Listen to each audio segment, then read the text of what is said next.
요한복음 1장 29절에서 42절입니다. 오늘은 1월 17일 토요일 아침입니다. 1월 19일자 본문, 1월 17일자 본문 요한복음 1장 29절에서 42절까지 교독하겠습니다. 이튿날 요한이 예수께서 자기에게 나아오심을 보고 이르되 보라 세상 죄를 지고 가는 하나님의 어린 양이로다. 내가 전에 말하기를 내 뒤에 오신 사람이 있는데 나보다 앞선 것은 그가 나보다 먼저 계심이라 하는 것이 이 사람을 가리킵니다. 나도 그를 알지 못하였으나 내가 와서 물로 세례를 베푸는 것은 그를 이스라엘에 나타내려 함이라 하니라. 요한이 또 증언하여 이르되 내가 보매 성령이 비둘기같이 하늘로부터 내려와서 그의 위에 머물렀더라. 나도 그를 알지 못하였으나 나를 보내어 물로 세례를 베풀라 하신 그이가 나에게 말씀하시되 성령이 내려서 누구 위에든지 머무는 것을 보거든 그가 곧 성령으로 세례를 베푸는 이인 줄 알라 하셨기에 내가 보고 그가 하나님의 아들이심을 증언하였노라니라. 또 이튿날 요한이 자기 제자 중 두 사람과 함께 섰다가 예수께서 거니심을 보고 말하되 보라 하나님의 어린 양이로다. 두 제자가 그의 말을 듣고 예수를 따르거늘 예수께서 돌이켜 그 따르는 것을 보시고 물어 이르시되 무엇을 구하느냐. 이르되 랍비여 어디 계시오니까 하니 랍비는 번역하면 선생이라. 예수께서 이르시되 와서 보라. 그러므로 그들이 가서 계신 데를 보고 그날 함께 거하니 때가 10시쯤 되었더라. 요한의 말을 듣고 예수를 따르는 두 사람 중에 하나는 시몬 베드로의 형제 안드레라. 그가 먼저 자기의 형제 시몬을 찾아 말하되 우리가 메시아를 만났다 하고 메시아를 번역하면 그리스도라. 데리고 예수께서 오니 예수께서 보시고 이르시되 내가 요한의 아들 시몬이니 장차 게바라리라 하시니라. 게바는 번역하면 베드로라. 아멘.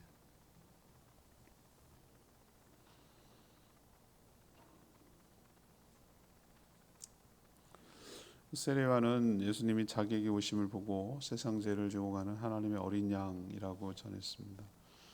처음엔 몰랐습니다. 하지만 세례를 베풀 때 성령이 비둘기처럼 임하는 것을 보고 전에 들은 말씀이 생각나서 확신하게 됐죠. 그가 바로 물이 아닌 성령으로 세례를 베풀 하나님의 아들이라고 소개합니다. 요한의 제자였던 안드레가 예수님을 만나고 형 시몬에게 가서 예수님을 만났다라고 소개하고 이끌고 오는 그 장면이 바로 오늘 내용입니다. 오늘 질문은 우리도 예수님을 누구라고 소개할 것인가, 소개할까? 누구라고 소개해야 되는가? 예수님의 소개에 대해서 오늘 얘기를 하려고 합니다. 먼저 29절에서 31절까지 말씀인데요. 세상 죄를 지고 가는 하나님의 어린 양, 세상 죄를 지고 가는 하나님의 어린 양이라고 소개해야 합니다. 이튿날 세례요한은 예수님이 자기에게 세례를 받으러 오심을 보고 세상 죄를 지고 가는 하나님의 어린 양이라고 소개하고 표현했습니다. 이렇게 얘기하면 당시 유대인들은 금방 알아챘어요. 무슨 말 하는지를 학습이 됐기 때문이죠. 구약을 통해서 여러 말씀을 통해서 이런 내용을 알고 있었어요. 사실 오랫동안 하나님께서 제사 제도를 하라고 하신 이유도 바로 이때를 위한 것이에요. 다른 방법도 있을 수 있잖아요. 그죠? 하나님께 경배하고 뭐 하는 여러 가지 방법이 있을 수 있는데 그 희생 제사 제도라고 레위기에 명시되어 있고 율법을 통해서 정확하게 과정과 절차와 모든 것들을 규정해 놓은 이유가 사실은 저는 오랫동안 몇천 년 동안 그래 끌고 오게 하신 이유가 바로 예수 그리스도의 죽음을 잘 표현하고 의미를 살리기 위해서 그렇게 해왔던 그림자라고 저는 생각을 해요. 모형, 연습하는 거죠. 연습. 보여주고 깨닫게 하기 위해서 그렇게 했다라고 저는 봅니다. 이렇게 말하는 것은 구약 제사 제도를 통해서 예수 그리스도께서 이 땅에 왜 오셨는지, 그리고 그 사역의 의미가 무엇인지를 정확하게 설명하는 내용을 이 한 문장 속에 담아 있다고 봐요. 여러분들이 뭐 아시겠지만 희생 제물, 희생 뭐 소나 양이나 뭐 염소나 비둘기나 뭐 할 것 없이 그 희생 제물로 선택된 것은 그 동물 자체는 아무런 죄가 없어요. 그렇게 죽을 만한 이유는 없잖아요. 여러분들 알다시피 그죠? 뭐 그 동물이 무슨 뭐 잘못할 수도 있지. 동물적인 본성에 따라서 할 수도 있지만 그렇게 죽어야 될 이유는 없는 거예요. 그렇지만 제사를 드린 자, 그러니까 제사자죠. 제사자의 죄를 안수를 통해서 전가되는 거 아시죠? 안수행위가 뭡니까? 여러분이 착각하고 있는데 제사장이 안수하는 걸로 알고 있어요. 아니에요. 제사 드리는 사람이 자기가 드리는 제물 위에다가 머리 얹고 안수하는 거예요. 그 의미 아시겠죠? 자기의 죄를 누가 하는 거죠? 이 희생동물에게 전가시키는 거예요. 뒤집어 씌우는 거예요. 못됐죠? 안 그럼 내가 죽는데? 예. 그래서 내 대신 누가 죽는 겁니까? 희생된 제물이 죽는 거예요. 내 죄값을 치르려고 죽는 거예요. 자기 보는 앞에서 피가 뿌려져서 주어지고 태워지는 거예요. 그걸 자기 제사 절차를 다 보는 거예요. 다 보게 해요. 제사장 다 보게 하는 거예요. 그런 과정을 통해서 여러분 사람이 아무리 약한 사람이라도 여러분 생각해 보세요. 아무리 약한 사람이라도 그래요. 내가 키우지 않았다고 쳐 정이란 일도 없는 거라고 칩시다. 사왔어. 그렇지도 아깝잖아요. 그리고 불쌍하잖아요. 아휴 내 대신에 얘가 죽는구나 이런 생각 안 들겠어요? 그 과정을 쭉 이게 지켜보면 여러분 그런 아무리 마음이 강팍한 사람이라도 그런데 거기 자기가 길렀어요. 자기가 낳고 키우고 그 하는 과정을 양을 쳤어요. 근데 그 양을 데리고 가지고 데리고는 고르는 것도 참 마음이 그럴 것 같아. 아무튼 골라와서 내 대신 죽어가요. 그거 쳐다보는 게 쉽지 않습니다, 여러분들.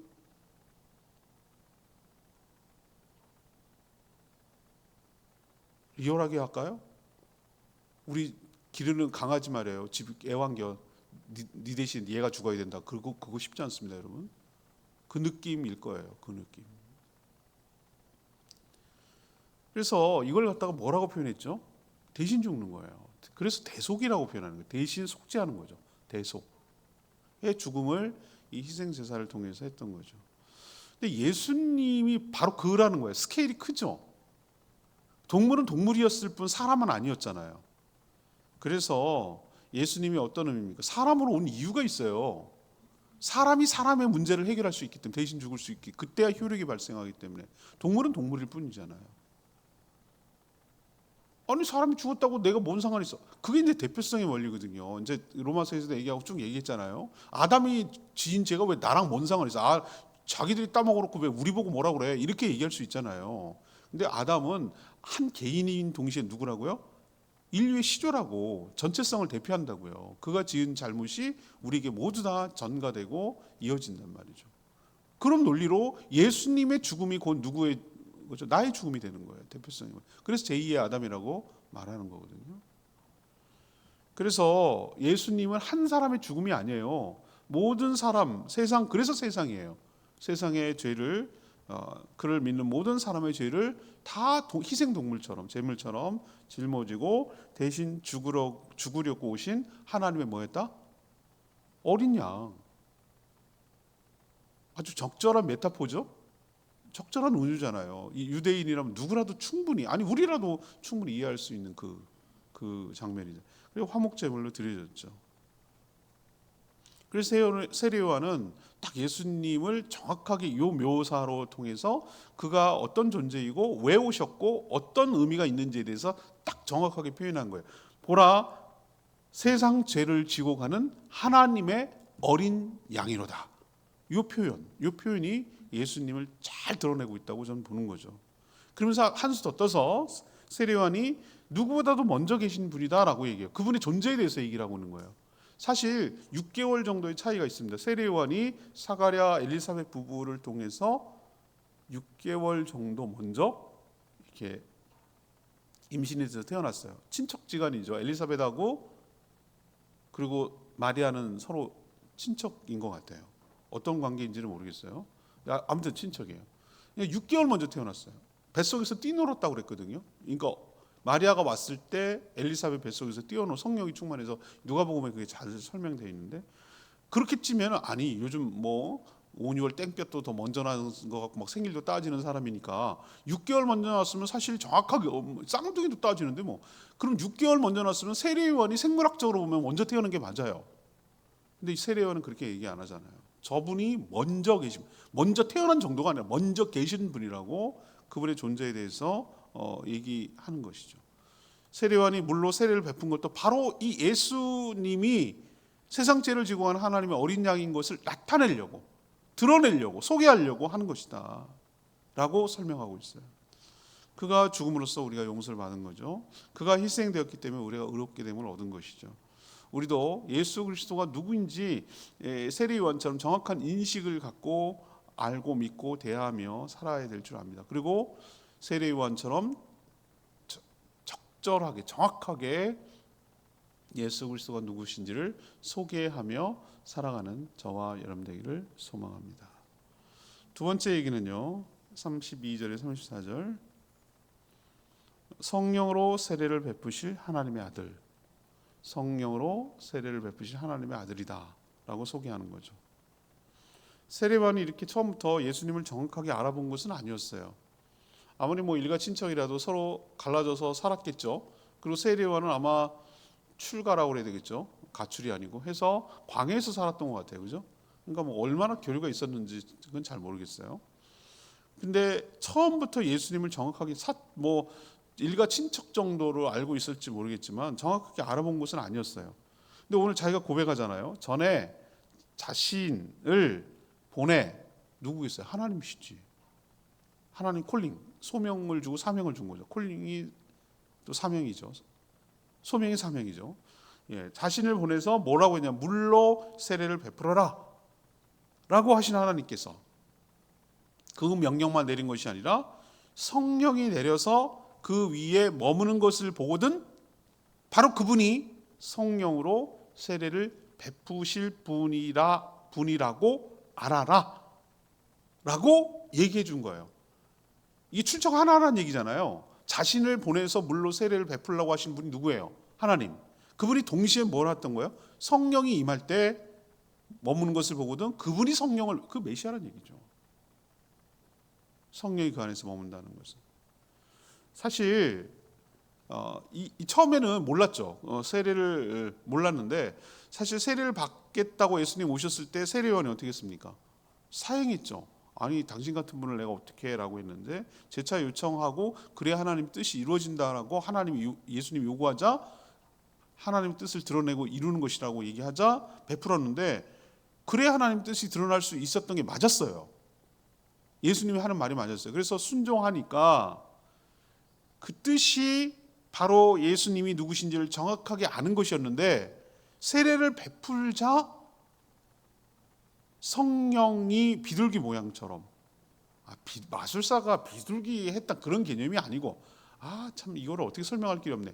뭐라고 표현을 했는데 성령이 임하시는 거를 뭔가 묘사할 길이 없으니까 사람의 그러니까 영적인 세계를 육적인 언어로 표현하려니 얼마나 어렵겠냐고요.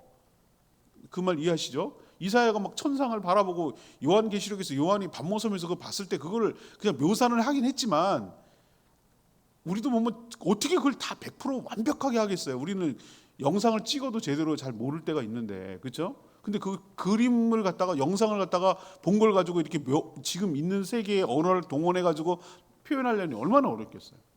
이것도 마찬가지라고. 분명히 세례를 받을 때 뭐죠? 비둘기 같은 모양이라고 했지 비둘기가 아니에요. 비둘기 같은 모양으로 누가 봐도 느낄 정도의 형상이 왔었겠죠. 그 성령이 예수님에게 머무는 것을 본 거예요, 세례요한이. 그리고 이제 깨닫는 거예요. 전에 나에게 뭐죠? 성령이 임한 것을 보거든 그분이 성령을 세례를 베풀 뿐이라고 한 말이 생각이 난 거예요. 확신을 가진 거예요, 그때부터. 그때부터 예수님에 대한 분명한 인식을 가지고 확신을 가지고 소개하기 시작했어요. 그는 장차 성령으로 세례를 베푸실 하나님의 아들이다 이렇게 소개한 거죠. 자, 지금은 이게 너무나 자연스럽고 당연해요. 근데 당시 세례요한의 입장에서 이렇게 소개하기가 쉽지가 않았습니다, 여러분. 확신을 가지고. 그러나 그는 체험을 통해서 하나님 뜻에 순종함으로 이것을 정확하게 알게 된 것이죠. 우리도 예수님을 소개할 때 어떻게 해야 됩니까?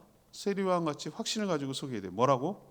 예수님은 믿을 때 성령으로 세례를 베푸실 하나님의 아들이십니다 라고 정확하게 표현해야 될 줄로 압니다.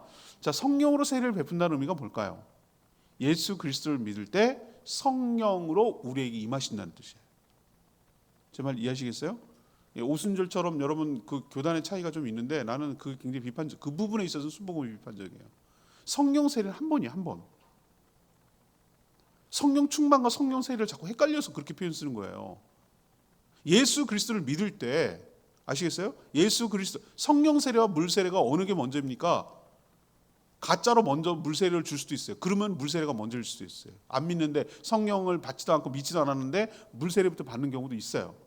근데 먼저 믿고 예수 그리스도를 영접하고 성령 세례를 받고 나중에 확증이 져가지고 물 세례를 받는 경우도 있고 동시에 되는 경우도 있고 그렇지만 물 세례와 성령 세례는 차이가 있고 성령 세례를 받아야 성령 충만이 일어나고 성령 내재함이 일어나는 줄로 압니다. 한 번 받는 거예요. 한 번 받으면 낙인처럼 꾹 불도장 찍는 것처럼 성령은 떠나지 않으세요. 내 안에 계시고 나의 구원을 완성할 때까지 나와 함께 하시고 구원의 완성을 이뤄내시는 분인 줄 믿습니다. 예수를 믿을 때 성령이 내 안에 들어오시는 것을 보고 뭐라 그런다?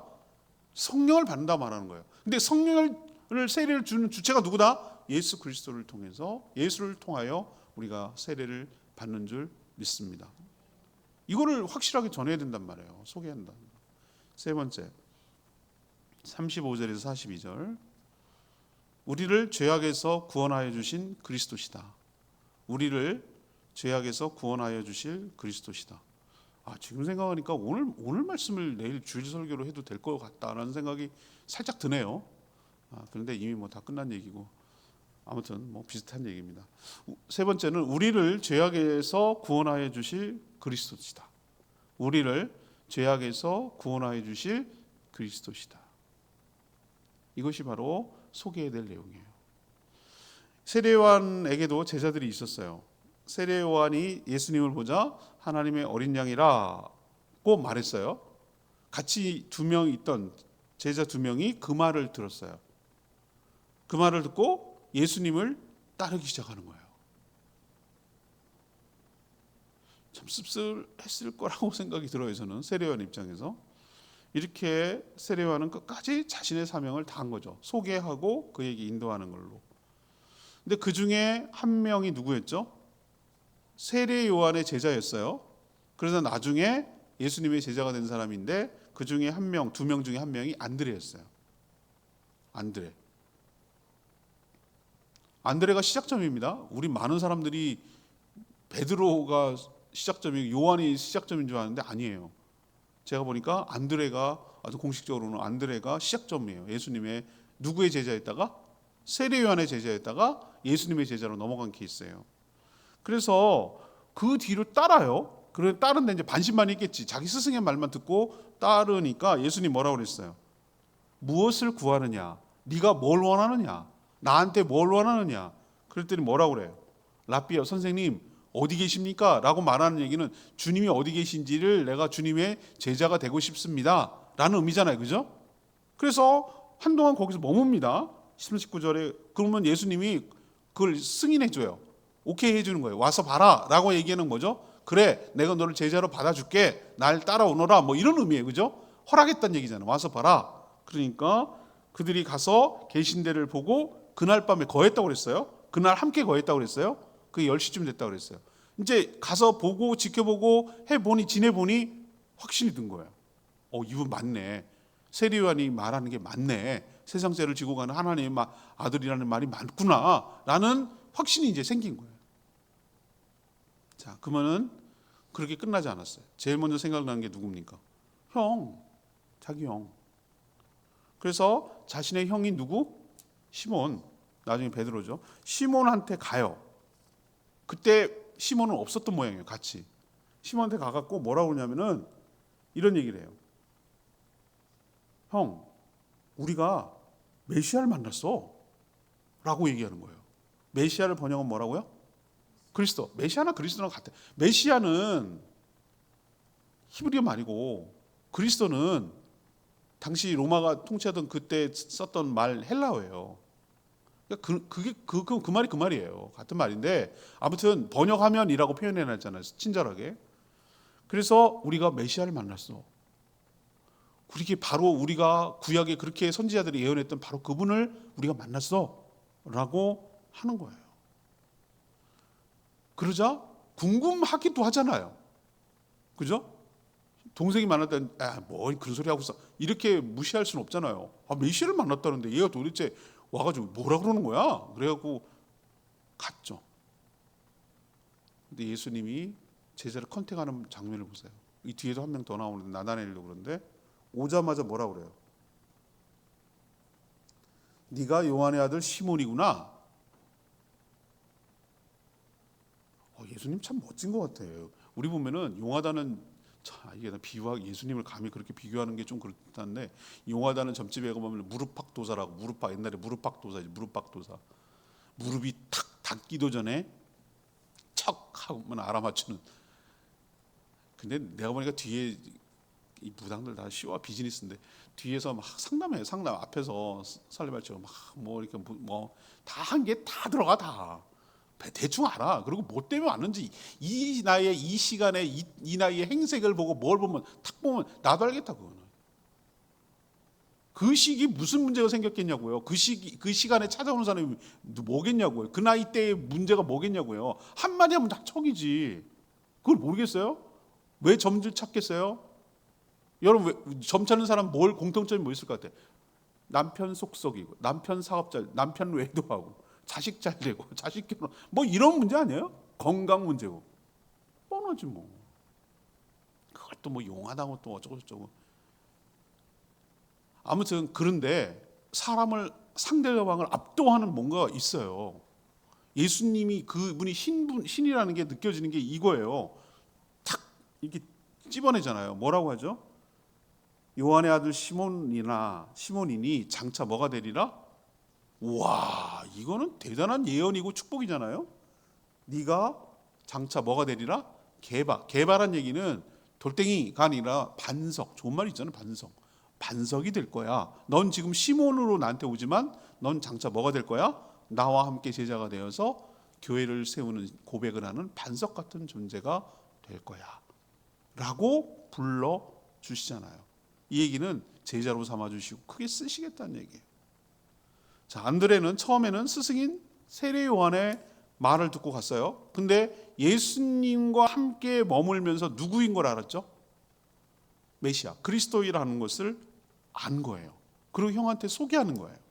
자, 그렇다면 우리도 누구라고 소개해야 됩니까? 예수를 만난 다음에 내가 그리스도를 만났어 라는 의미. 그리스도라는 의미 뭐예요? 우리를 죄악에서 구원하여 주실 그리스도를 만났어 라는 것을 한마디로 메시아를 만났어 라고 형한테 얘기하는 거잖아요. 소개하는 거잖아요. 우리도 예수님을 만나 경험하게 될 때 누구라고 소개되겠습니까? 바로 우리를 죄악 가운데서 구원하여 주실 구세주 예수 그리스도를 만났습니다 라고 정확하게 소개하는 저와 여러분 되기를 원합니다. 레마야 39절 말씀. 예수께서 이르시되 와서 보라. 그러므로 그들이 가서 계신 데를 보고 그날 함께 거하니 때가 10시쯤이라고 말했어요. 안드레는 처음에는 자신의 스승이었던 세례 요한이 예수님을 가리켜 하나님의 어린 양이라는 말을 듣고 예수님을 따라간 계기가 됐죠. 하지만 예수님의 거처를 확인하고 그날 함께 예수님과 거했다는 게 뭡니까? 함께 공간에 있으면서 그 예수님의 모든 것을 다 지켜보고 함께 생활했다는 거잖아요. 그죠? 거했다는 것이. 그러자 예수님이 그리스도라는 것을 확신하게 된 것이죠. 그래서 예수님은 안드레 보고 막 구구절절하게 설명하지 않았어요. 안드레가 따라오는 것을 보고 무엇을 구하느냐? 주님 어디 계십니까? 라고 말했을 때 뭐라고 대답했어요? 예수님이? 와서 보라 라고 얘기했어요. 물론 봐야 믿는 건 아니에요. 그러나 예수님과 함께 있어야 확신이 생길 줄 압니다. 우리가 신앙생활하는 게 뭘까요? 어떻게 주님의 제자가 될까요? 여기서 원리가 나오잖아요. 그죠? 안드레처럼 어떻게 됩니까? 예수님이 계신 곳, 예수님과 함께 뭐 해야 돼요? 거할 때 주님을 알고, 주님을 경험하고, 주님을 보고, 주님을 깨닫고, 주님을 확신하고, 주님을 전하는 주님의 제자로 살아갈 수 있게 될 줄 믿습니다. 그럼 주님 안에 거하는 게 어떻게 거하는 거예요? 주님이 말씀하신 말씀 안에 거하는 거죠. 무슨 말씀을 하셨는지. 그리고 늘 기도함으로 소통하는 거죠. 그분 안에 머물러 있는 거죠. 그죠? 그분 안에 머물러 있음으로써 그분과 함께 있는 거고, 그분이 임재하고 계시는 신앙 공동체인 교회에 머물러 있음으로써, 교회에 속해 있음으로써, 교회에서 함께 있음으로써 하나님이 어떻게 역사하고 활동하시는지를 간접적으로 보는 거죠. 성령께서 어떻게 역사하시는지를 보는 거죠. 성령이 임하시는 것, 비둘기처럼 임하시는 것을 경험하는 거죠. 그래야 우리가 주님의 제자가 되고, 제자가 되어야 확신에 차서 우리가 메시아를 만났어 라고 안드레처럼 얘기할 수 있는 사람으로 바뀌는 거예요. 이 과정, 주님의 제자가 되는 건 가르쳐서 되는 게 아니에요. 우리 가정교회 하고 있으면 우리는 보고 배우는 원리를 취하자. 보고 배운다고 해서 뭐 이렇게 지켜 이런 게 아니라 같이 거하는 거예요. 경험하면서 배워간다는 뜻이에요. 제자 훈련이 그런 방식을 취하는 거예요. 예수님 방식처럼. 느낌 옵니까? 1교시 해가지고 신학공부처럼 1교시 뭐 2교시 뭐 이렇게가 아니고, 함께 살면서 그 안에서 역사하시는 하나님을 경험함으로써, 봄으로써 자연스럽게 주님의 제자로 살아갈 수 있는 또 다른 제자를 만들어낼 수가 있다는 뜻이에요. 오늘 하고 보니까 이 설교를 했어야 되는데 내일 아깝네요. 바꿀 수도 없고. 아무튼 오늘 이 말씀 붙들고 살아가는 저와 여러분 되기를 소망합니다. 오늘 말씀을 정리하면 어떻습니까? 질문이 뭐였습니까?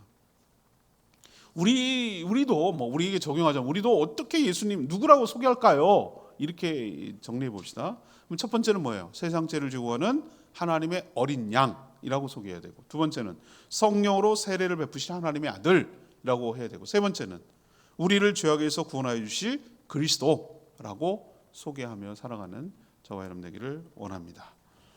오늘 말씀 붙들고 기도하기 전에 찬양집 119 119장 부르고 기도하는 시간. 지존하신 주님 이름 앞에 119장입니다.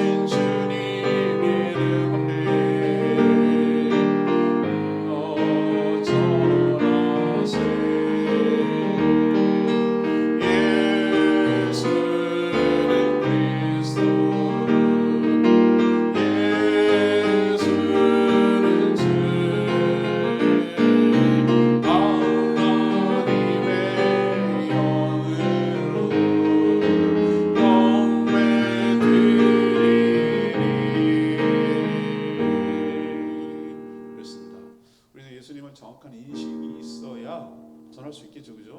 근데 그 인식은 배워서 되는 게 아니에요. 확신이 거해야 되는 거예요. 그 확신이 생기려면 거하는 수밖에 없어요. 예수님과 함께 거했다고 그랬잖아요, 요한 안드레가.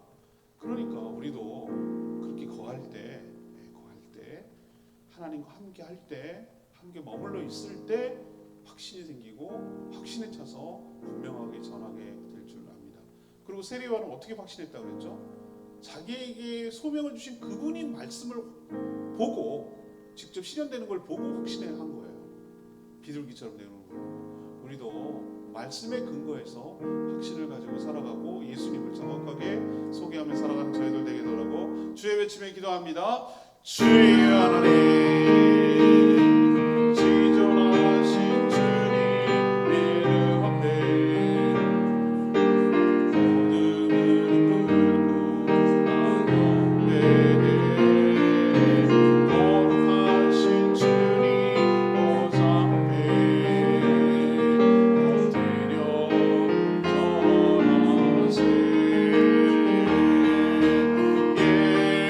예수는 그리스도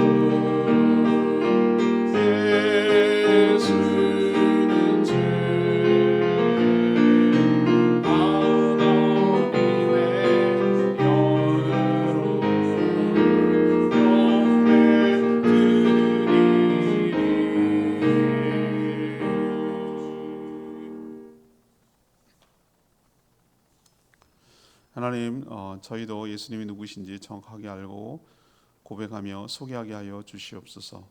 예수님은 세상 죄를 지고 간 하나님의 어린 양임을 믿습니다. 그의 십자가의 희생으로 저희가 속죄받을 수 있었습니다. 그의 보혈 때문에 고백하는 모든 죄악이 용서받을 수 있었습니다. 예수님은 성령으로 세례를 베푸시는 하나님의 아들임을 믿습니다. 영접하여 믿을 때 성령을 선물로 주심을 믿습니다. 예수님은 우리를 죄악에서 구원하실 그리스도심을 믿습니다. 저희도 예수님이 누구신지 정확하게 알고 믿어 소개하며 살게 하여 주시옵소서. 오늘도 간구하는 기도 주님 들어주시고 주님과 동행하는 복된 하루 살게 하시며 주일을 준비하는 모든 주의 종들 축복하여 주시고 내일 거룩한 주일 모든 성도들이 한자리에 모여 경배하며 예배하며 영광 돌리게 하여 주시옵소서. 감사드리며 예수 그리스도의 이름으로 기도합니다. 아멘. 오늘 하루도 주의 은혜 가운데 살기를 축복합니다. 충분히 기도하고 주일 준비합니다.